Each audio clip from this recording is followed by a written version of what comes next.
자, 다음 시작할게요. 자, 제 2장 보시면은 위장관 질환의 영양관리라고 해서 이제 소화기계가 본격적으로 들어가는데, 예를 들어서 13페이지, 14페이지 넘겨보시면은 생리학 내용이 있어요. 그래서 여러분들이 이 부분은 생리학 시간에 또 자세히 배우거든요. 그렇지만 또 우리가 이제 식사요법에 들어갈 때 제가 그랬잖아요.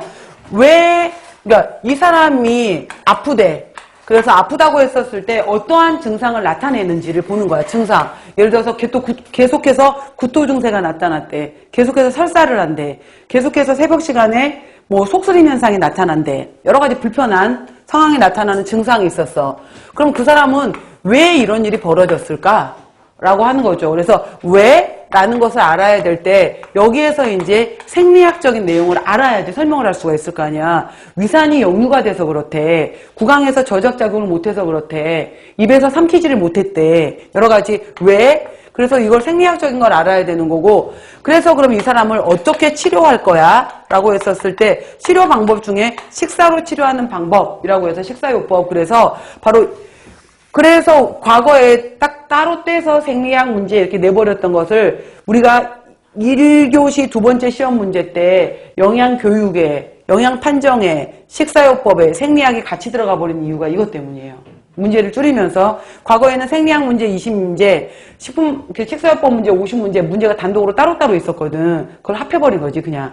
하지만 여전히 일부 생리학 문제들은 계속해서 따로 내기 때문에 생리학 수업 시간이 따로 있는 거예요. 그러니까 수업 시간에 잘 들으시고 그러면은 식사요법 수업 들을 때 같이 굉장히 많이 연결이 돼요.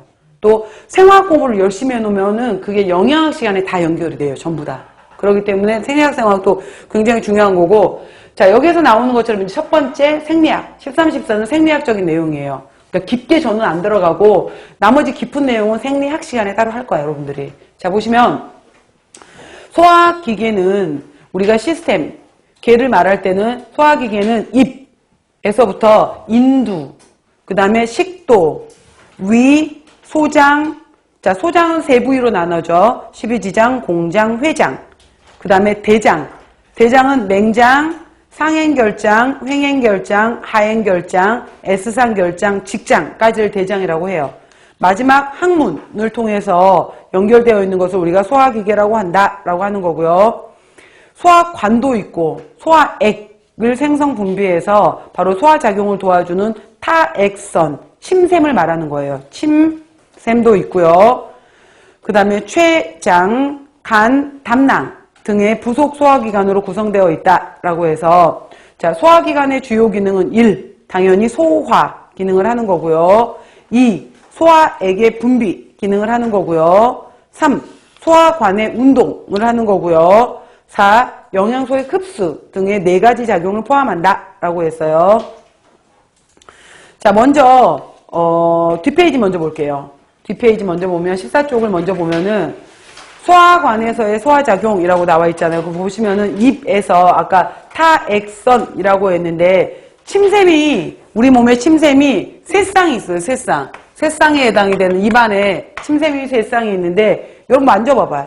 우리가 마사지 받거나 이럴 때 양쪽이야, 대칭. 귀 밑을 만지면 침샘 분비가 이루어져요. 여기를 자극하면 침이 새어나와. 그래서 귀 밑에 있는 샘이다라고 해서 이하샘이라고 해요. 그 다음에 왜 그 치과에서 치과 치료받을 때 입 벌리고 있으면 자꾸 혀 아래 침이 고이잖아. 석션으로 빼주잖아요. 혀 아래에도 침샘이 있어요. 이걸 설하샘이라고 얘기를 해요. 그 다음에 턱을 자극해도 턱 밑에도 또 침샘이 있네. 이걸 악하샘이라고 해요. 그래서 바로 귀 밑에, 혀 밑에, 턱 밑에 이렇게 해서 이하샘, 설하샘, 악하샘. 그래서 왜 우리 그 뭐라 그러지? 볼거리라고 말하는 거 있잖아. 그거 같은 경우에가 그러니까 여기에 이렇게 부푸는 거잖아요. 거기가 여기 귀 밑에 침샘에 이하샘에 염증이 생긴 거야.